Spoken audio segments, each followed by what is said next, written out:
I mean, you're not completely wrong, so I'm not offended. How was your week, you lazy piece of shit? Oh, man. We are off to a great start on this episode. We really are. Yeah. Oh, yeah. That's good. Yeah, no, it was a good week. Obviously, I guess just explaining to our audience, I'm a full-time student, and I'm also I was retired early from the military, and so so this week I was teaching part-time, substituting. Substituting. Yep, middle school, high school. So it was overall it was great. Good. I enjoy. All the kids were excited they got a substitute teacher because they got to watch videos all day long. I feel like I should be the audio visual like substitute. Rolling in the AV cart. Right. Yeah. I feel like maybe that should be me, Remember the Titans, yes. God. Oh man. But yeah, but really I did end up teaching some of the lesson plans, and I did enjoy it. I do enjoy teaching, and really that is my long-term goal, is to be able to teach maybe at the college level. And so this is a good experience in the classroom, and I think today we plan on talking about our history in the service and some of the things maybe we did. And so one thing I've told you personally about is being an instructor. I was an instructor for about 4 or 5 years and really enjoyed it. However, going from being a military instructor to being a ankle biter instructor, being an educator at that age group is it has been a transition. I think it's been a good transition for me professionally. It has been a little bit challenging, but I really do enjoy it. And I will say the mornings are a little bit early, but when I do wake up to go and teach that day, I think, hey, maybe I get to make an impact today, right, in one of these kids' lives. And so really, I think that's a pretty cool perk of the job, So, but it was a busy week, but I feel ultimately pretty rewarding. I am pretty tired today because, like you said, I kind of make my own schedule most of the time. And so a little bit of an adjustment, but overall pretty good. I drive a truck. Yeah, so how was that this week? I drove a truck. Yeah, I think you said something about mountain driving. Yeah, no, I did a run yesterday over to Grand Junction, but I-70 in the mountains is always, it's not hard, it's always something, it seems like. No, I mean, even driving, through 70 with my 1500, especially, in the winter and stuff, it's kind of a jaunt, and I can't imagine doing it loaded down in a pretty big truck. Yeah, it's a pretty big truck. I only had 20,000 pounds though, so it wasn't like loaded. It was just barely. That's like 10,000. What? No, wait. How many tons is that? That's 10 tons. 10 tons, right? Yeah. Okay, that's pretty wild. Yeah, it's fun. I like it, but that's how my career's gone. Is I kind of drift all over the place. I started out when I enlisted, I was a 13 Bravo, and that lasted for like a minute and a half before I got a slot with the Army Band. And that was my 6 years, was the Army Band, until I decided I didn't want to do that anymore. So when we talk about veteran things, I feel like I'm very underqualified in a lot of the conversations we have. But, I do care deeply for our veterans. So absolutely. So I'm always going to want to ask about your service, but mine's kind of a non-story. Yeah, and, I think that you and I have talked about this in the past. Well, I know we've talked about this in the past. Because you always tell me to just knock it off. And I'm like, no, bro. I think, and I do think that something that a lot of veterans struggle with is the imposter syndrome. For a lot of different reasons. Yeah. And I think back to some of these other veterans that I've met in the past. And one thing I've heard before is, I'll thank somebody for their service, and they're like, if you knew the shit I did, you wouldn't be thanking me, right? Yeah, those guys. And I get it, I understand, and I think that, I'm sure this topic of thank you for your service is something we could probably cover pretty in depth in a different episode. Yeah. But I do think maybe it's a coping mechanism for people, and to just say, well, I didn't get to do maybe the things I wanted to accomplish, or I didn't maybe go out and do the job that I feel like I was capable of doing, etc. But ultimately, like my view, and I don't speak for other veterans, right? Well, I speak for myself. And like it's gotten worse as I've gotten older. Like when I was in what I did then, I was fine with. But now, 10, 20, no, 12, 14 years removed, jeez. Now I'm like, wow, I really shit the bed here, and I didn't do it. I didn't do anything, and I hang out with all these cool guys, and I listen to their stories. And I'm like, I don't belong in this conversation. Hmm. That's how it feels, but you know, Yeah, I think that can be tough, but at the same time, and I feel that way too at times, and you served, you said 6 years, I served for 13 years. And so, my time in service was more than yours. And so I felt, I did get to, and obviously we had very different experiences in the service, since you were in a different branch, different MOS altogether than I was. But I still got to do some cool Army things. We did a joint task force QRF. I did some advanced rifle marksmanship stuff. And, I did cool things, but big picture. And I think at the time, when I was only hanging out with that unit and those individuals, it was like, oh yeah, we're gonna do this. But now I have big Navy brothers and big Marine brothers and big Army brothers and, Air Force dudes, and I guess Space Force will include. Because of their social media. Because their social media is so ridiculous. Oh my God, there's social media. Anyways, now hanging out with the big military folks and reflecting on my little tiny National Guard Army unit. It's like, wow, I really didn't put the best foot forward. I get it. I think to a certain degree. Obviously, like I said, our stories are different. I think about my service and being retired at 13 years. I did feel, and I still, to some degree, feel like maybe there's an asterisk next to my name, kind of like Barry Bonds or whatever. And sure, I made chief in 10 years, which is, it's not easy to do. And I was pretty motivated. I put a lot of effort into it, a lot of blood, sweat, and tears. But then I look at some of these other guys, and I kind of, made me feel similar as to how maybe you feel, in that, like I didn't do 20 years, and my peer group while I was in the military. When I say peer group, like similar ranks, some of these guys were, and some of these guys are at over 20 years now, right? And so I do feel some disappointment from that, I think. And then it's like, it's one of those things. I think this is just one of those difficult things we deal with in trying to go back and make sense of our service, and so I talked, like I said, it was tough for me for a while, just kind of, I was very bitter, when I was retired 13 years. I was pretty bitter, and I didn't want much to do with anything with the military. I didn't put stuff up for my service, and I didn't really talk about it, and I was just kind of bitter about how things ended for myself. That makes sense. But over time, like and really hanging out with other veterans has helped me come to a better place with this. And it probably doesn't help at all that you did not get to leave mostly of your own choice. You had the med board, right? Right. Which, and it was a tough thing, right? Because ultimately I was med boarded out. And I was, I'll open up about it. I wasn't found fit for service, right?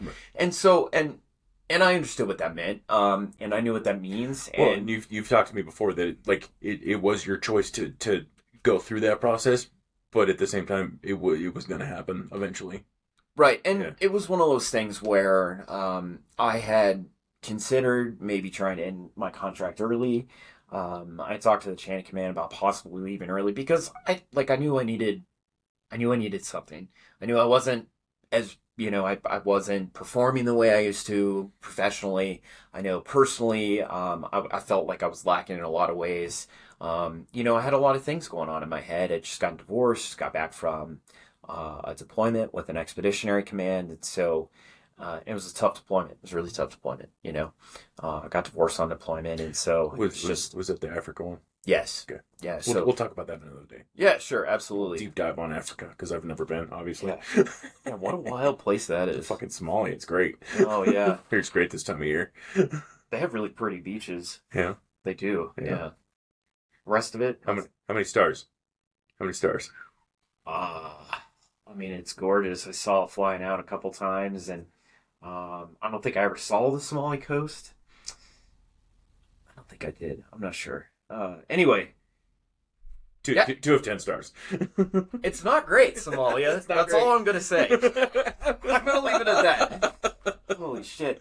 But anyway, back to like kind of all this, I guess, I'm 5 years out from, no, I'm coming up on 6 years out from when I did leave the service, and I do feel I've gotten to a better place with it. But I think that, in doing so, I had to adapt a different perspective on it. And I think one perspective I think about is that, like, I look around and I realize I accomplished a lot in the service. Yeah. I didn't hit 20 years, but in 13 years, I did accomplish a lot. Got to do a lot of things.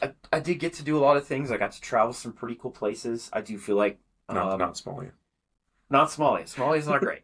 I do feel like I made an impact, and operational things, and maybe in some sailors' lives. I hope so, at least, and really over the last 6 years, I've had a handful of people reach out and thank me for my guidance, my leadership I was in, and that's something that will always mean a lot to me, But yeah, going through the med board process, I, wasn't super stoked about it, because even if I had wanted to get out on my own, I would have rather done it on my own accord in my own ways, and not be told, hey, we don't really need your services anymore, Thanks, but no thanks. Right. But ultimately, I mean, it was the best thing for me, and being a chief in the Navy was a job I took pretty seriously. It was a responsibility I took very seriously. It meant a lot to me, and I knew that maybe I needed to focus on myself and get a few things straightened in my own house, in my own mind. Away. Right, and so I thought maybe it was an opportunity for another person that was well qualified to step up and take those anchors and really run with it. Good. So you mentioned being an influence on soldiers or sailors in your case's life, and making sure that you're always helping improve somebody. You and I have a project with another friend of ours, the Benjamin. Yeah. The Benjamin, the Ghost, Ghost Benjamin. We started a project last year, almost now in August. Right. Do you want to talk about that some? Yeah, absolutely. So I'm going to hold up my patch for this organization. So this organization is called Save One Hero. It's our little nonprofit. Yes, it is it's a small grassroots organic nonprofit that we started. I think that's a good way to describe it. And it kind of came to be, well, it came to be through some drama, but we'll stay away from that. But basically, we recognize that there are men and women out there who step up to do the dirty work and are injured, not always physically. They have moral injury from things that they had to do, or things that they saw, or things that maybe they had absolutely no control over. And they now suffer from moral injury and PTSD. And that's not just reserved for the veteran space. Right. We also include first responders, law enforcement, firefighters, and medical professionals, the ambulance guys. Because they see some gory shit. Right. The not pretty side of life. And our focus, we wanted to cover the gaps that things like the VA or other insurance coverages kind of don't acknowledge. They stay away from. Things like plant medicine or getting involved in jujitsu or hiking or hunting or um, God, there's so many different things that I don't even know them all just because I spent so much time researching. I haven't dove into everything, but there's acupuncture. There's I mean, you probably know those other ways too. Yeah, and and I think these are great examples, and I think that using these examples, we're illustrating just this overall holistic approach that It's not just going to sit on the couch and talk to a shrink. right, It's it's not more than necessarily that. going to work for every individual, and sometimes some individuals that kind of treatment does work for, they may need something else too. But I feel like I'll just use the VA since it relates to us both directly. The VA is closed-minded to a lot of things. Absolutely, they are. I remember when I got out of the service in 2018, disclosing that I had eaten an edible or something to do with an edible, and it was I mean I got lectured about it, which was I look back on that and I remember like I was given this guilt trip by the VA provider for having an edible, and 13 years is still a long, it's a long fucking time. And to vilify like somebody after they've put 13 years in with like a handful of operational deployments, and you give that person shit for eating an edible, like that's so close-minded, it's so ridiculous. And I really think it's a disservice, not only just me in that circumstance, but really all veterans, Right. because and this is for me, this is, I look at Save One Hero as an opportunity, like you said, to find and provide and maybe assist in resources for veterans that aren't your typical, hey, here's some mental health medication that has a billion side effects, a billion symptoms from taking, and really being able to just open our mind and think about what are some other options that are effective for helping people that have performed a service for the greater good. Like there's other things out there. Like you take a guy that maybe is not a hunter, that you take him and you outfit him and you teach him and you show him everything there is about hunting, and maybe he really falls into that as a niche, and like that becomes his focus. Maybe a lot of those other issues just kind of trickle away, or maybe you do, maybe edibles work for you, or maybe you need an ayahuasca treatment, or maybe psilocybin is now legal in Denver. There's places that you can get those treatments, and by and large, I've seen a lot of research that is highly effective, and we're starting, the VA and medical institutions in the United States are starting to look at it, but they're just really kind of like, we all went through the DARE program. DARE bad, drugs bad, leave it alone, don't touch it. Right. Make this oath that you're never going to do this stuff, right? Here, take this legal pharmaceutical drug that will make you shit when you go swimming and fucking bleed out your eyes, and you might die when you go to sleep, but it'll be fine. Right. It'll probably work out. Probably fucking work out. Okay, side note here. So while I was in college working on my bachelor's degree, I took I can't remember what the course topic was. I think it might have been psychology or something along those lines. But the whole point of this was I ended up reading quite a bit of research, like empirical research, that comes from the National Institute of Health, right? Mm-hmm. And this is like scientific, like research. This is all, I could speak ad nauseum about, scientific research and the validity of it, and how do we know it's empirical, and what is the methodology used? But it's all been followed in some of this research that I read, and remarkably, there are so many things that psilocybin users that have PTSD have alleviated. And I'm not saying it's a one size fits all type treatment. And you just touched on this. Maybe some people don't respond to certain things or whatever. But ultimately, even being in a place and in society and with the VA where some of these things are thought about or even considered as possibly alleviating PTSD or moral injury symptoms, and so to me it's frustrating that some of this research isn't being acknowledged, I guess, by the VA and some of the branches in the government. Like I said, to even be vilified for trying an edible, get out of here. Dumb. Why are you? It is.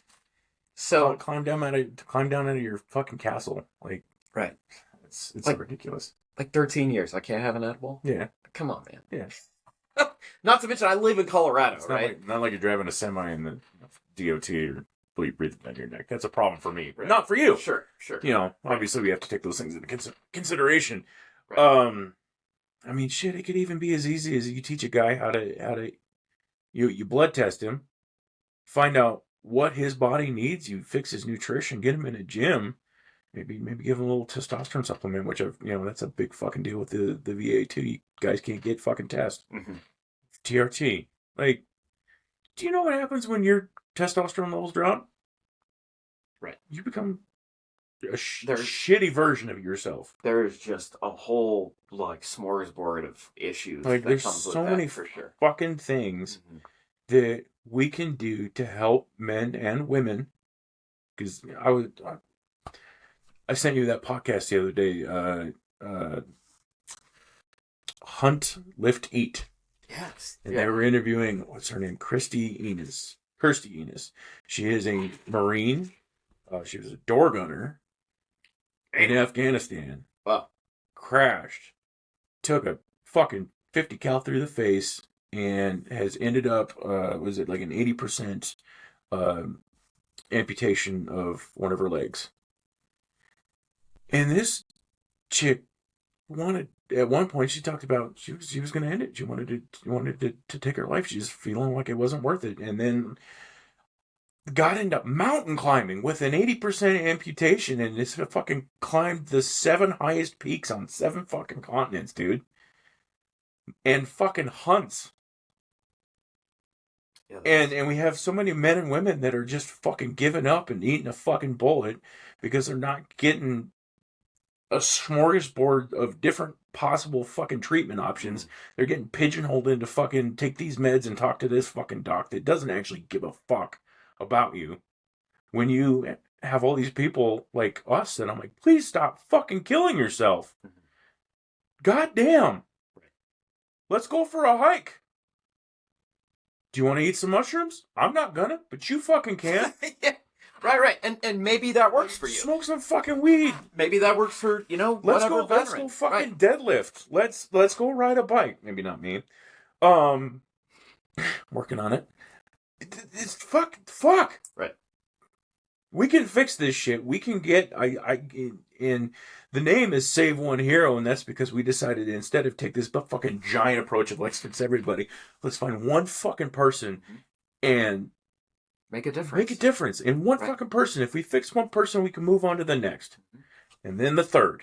And we just keep going like that. And we build that community. And we teach those guys that are now feeling better about themselves to go out and do the same thing. Fuck. Done. Yeah. It's, and the suicide and, the suicide rate and the mortality rate, from mental health issues with service members and first responders is, it's a pervasive issue, right? And there's been so much money and resources. I would say research. It's more epidemic than COVID was. Right. Absolutely. I think so too, I'll fucking say it again. It's suicide is more epidemic than COVID. Right. Absolutely. And, I think that, there's a lot of reasons for this. It is a complex issue because there are so many variables to this, right? And it can't just be a one-size shoe fits all for treating this. You can't fucking change your socks in Tylenol. You're way out of this. Right. Absolutely. I absolutely agree. So I don't know. So really, this to me, Save One Hero is a way to empower veterans and first responders, and really being able to support them with the resources and education and knowledge that's out there, and even you said being able to eventually one day with the organization be able to provide actual treatment, so yeah, it's been a learning process because we started this thing from the ground up. It was like it's been pretty eye opening on the things that we've had to cover and make sure the I's were dotted and T's crossed. Yeah, absolutely. We're trying to plan an event in 6 months that's going to be a racket because it kind of came out of nowhere. Mm-hmm. Do we want to dive into that because we need help? Yeah, let's do it. So, we're going to try and plan a ball or a gala or a dining out or whatever the fuck we want to call it. Yeah, an event. We'll call it the Heroes Gala. Yeah, I like that. And we'll sell tickets, and the proceeds from those tickets we'll send a guy to an ayahuasca treatment. Well, we'll talk about it with our board and pick a thing. Or whatever. Yeah. Right? But ultimately, I think the goal in doing this is we are trying to, provide an opportunity to provide for a hero some other treatment option that maybe they don't have the means or access to. Right. And the VA is definitely not going to hook them up with. Yeah. And this... I'm just going to segue into this for a second, but jujitsu. Jujitsu has done so much for me, personally, professionally, for my mental health, my physical health, right?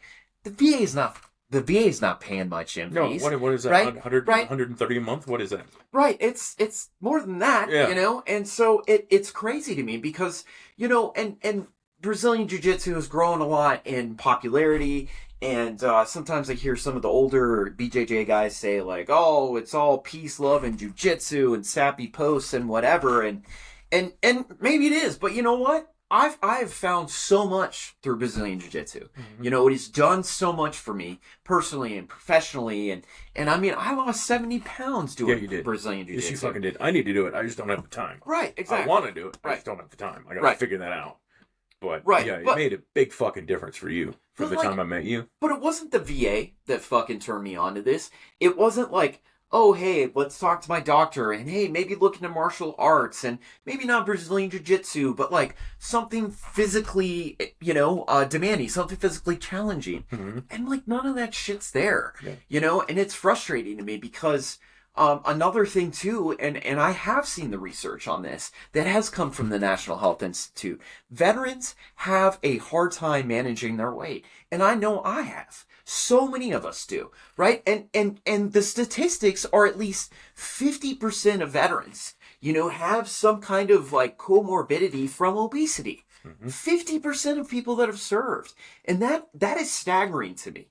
It really is. Now, again, it's one of those issues that is complicated, right? And there are a lot of complex variables to this. And so it's not just let's just send them over to a Gold's Gym, give them a membership, maybe some free training and hope for the best, right?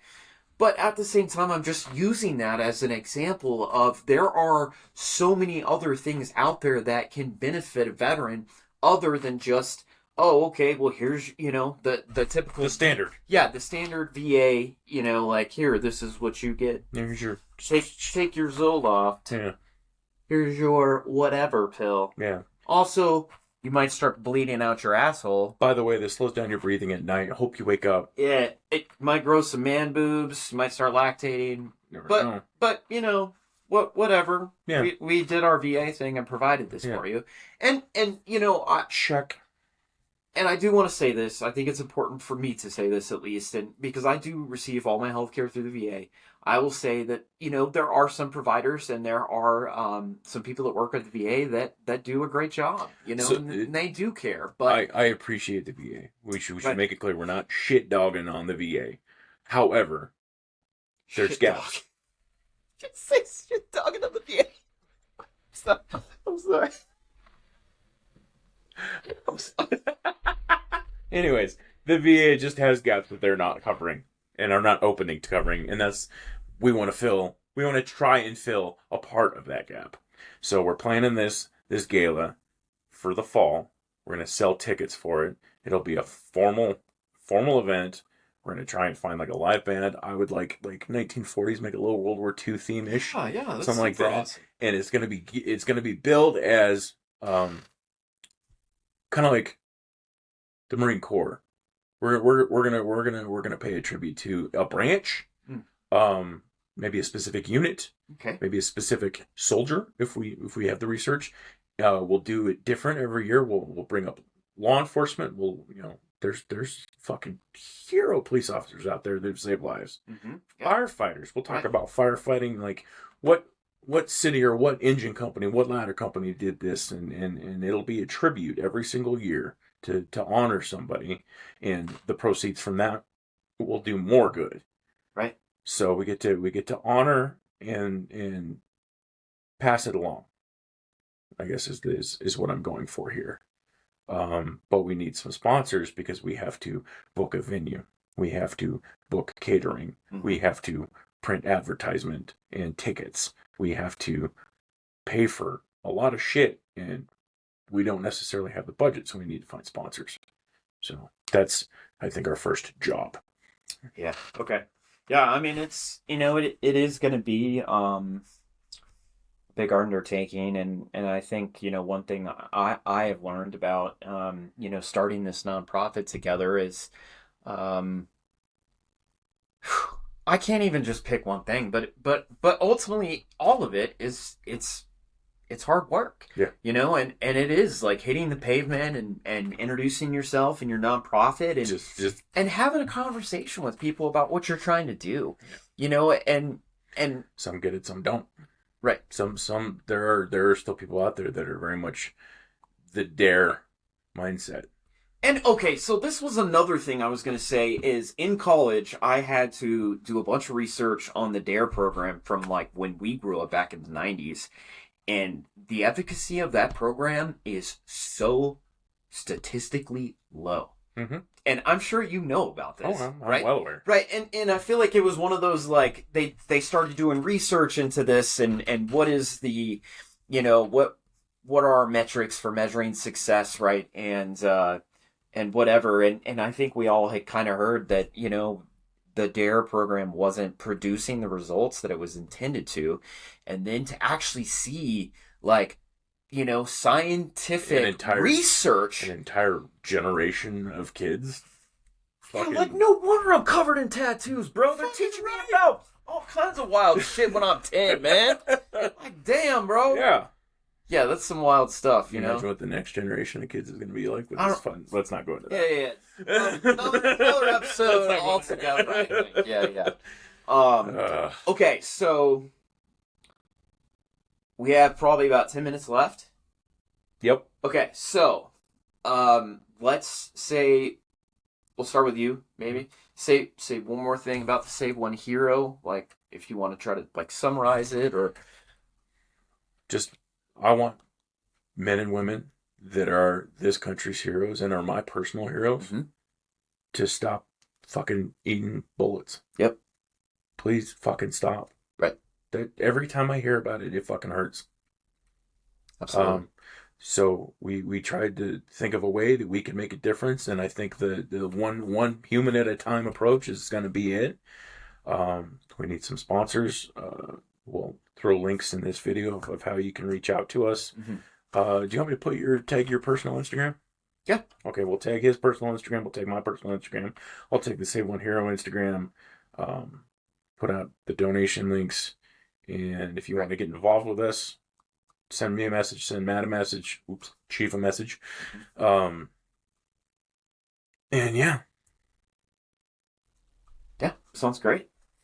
I guess last parting words for me about Save One Hero is I've really, it has been, in the year we've learned a lot. There's been a lot of trial and error.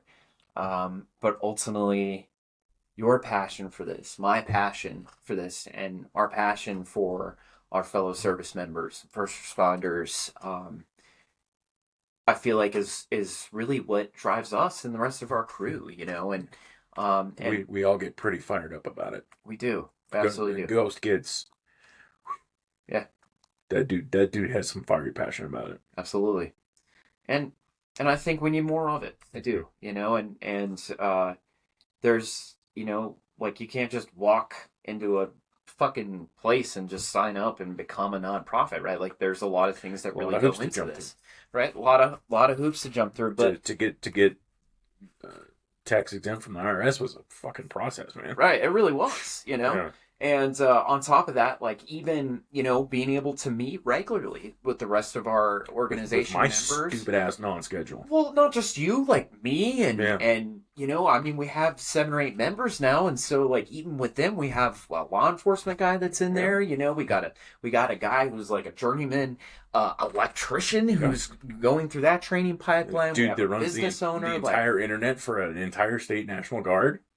He's fuck. Right. Yeah. Right. So, that shit too, so like we all have lives, and but we are so passionate, and that's I feel like what keeps us.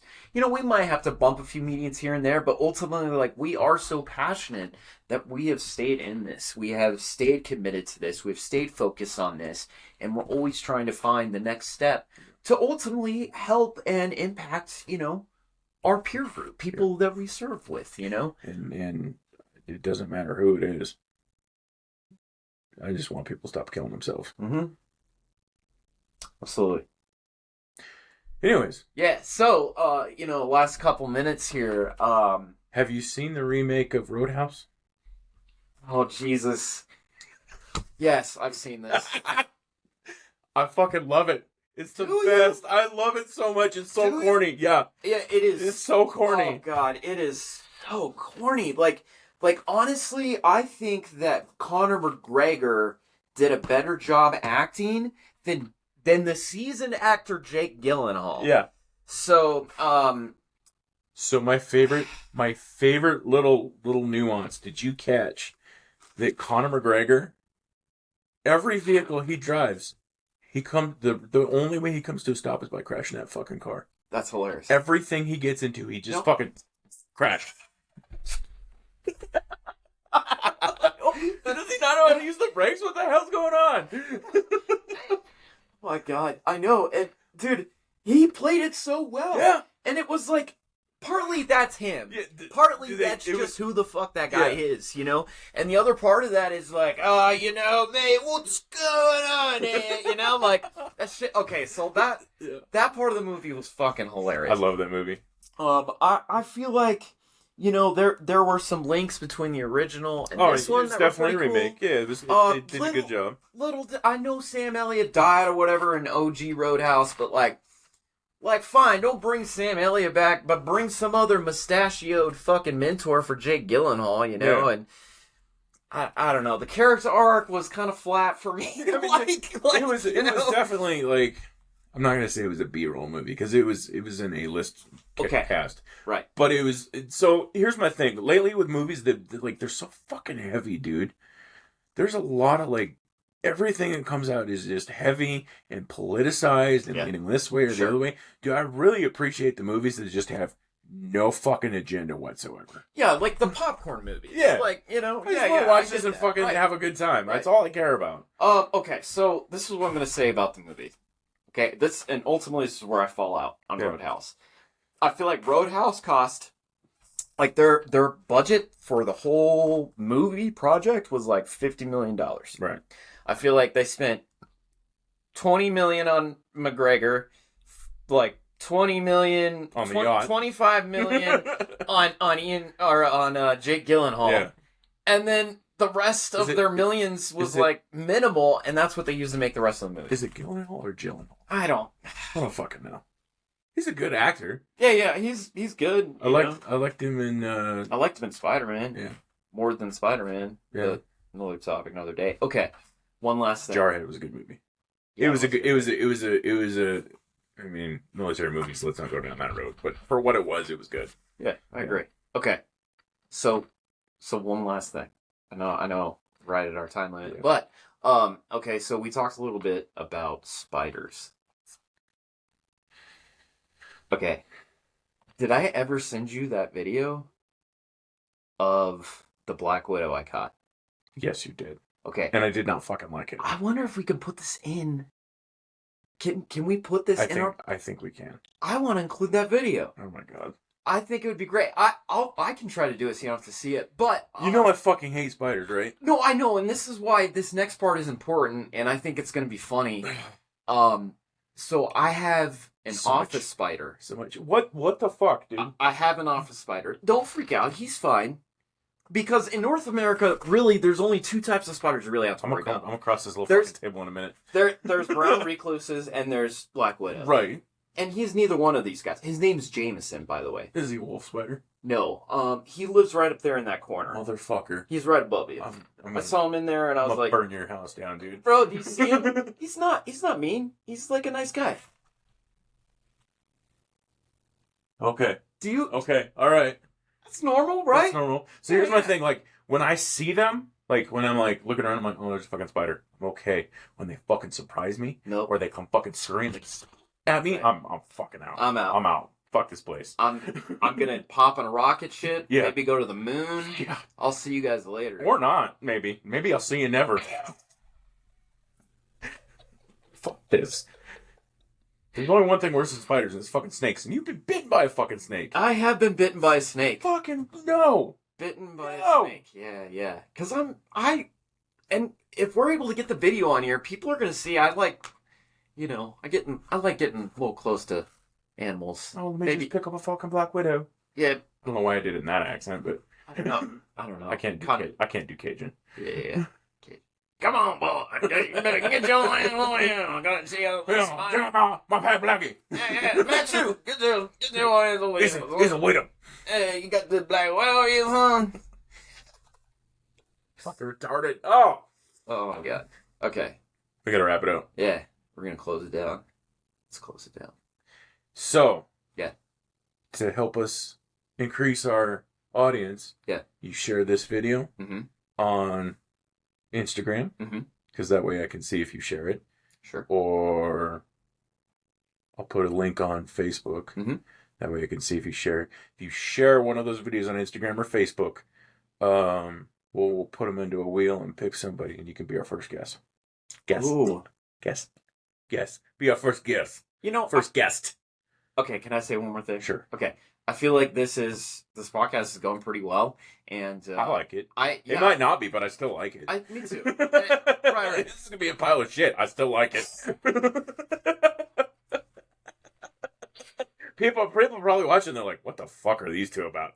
I don't care. I still like it. They're like, "Oh, Tatonga Chief for just being wild." They want to start a podcast. We're alienating all of our friends. They're like, "Man, these two fucking started. I thought they were smarter than that." I'm like, "Hey, in our podcast, did you like it?" They're like, "No."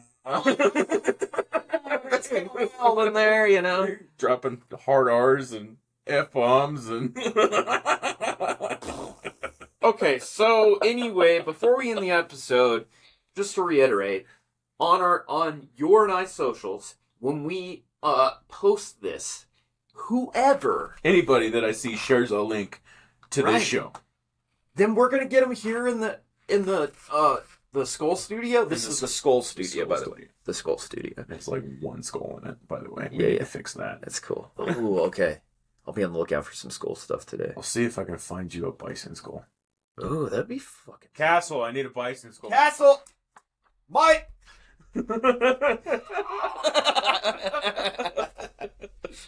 No, but for real, shout out to Mike. What's up, bro?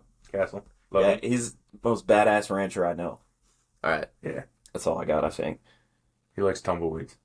Yeah. I sent him a tumbleweed for a gift. Oof. I feel like he might get medium mad. Medium mad. Light to medium mad.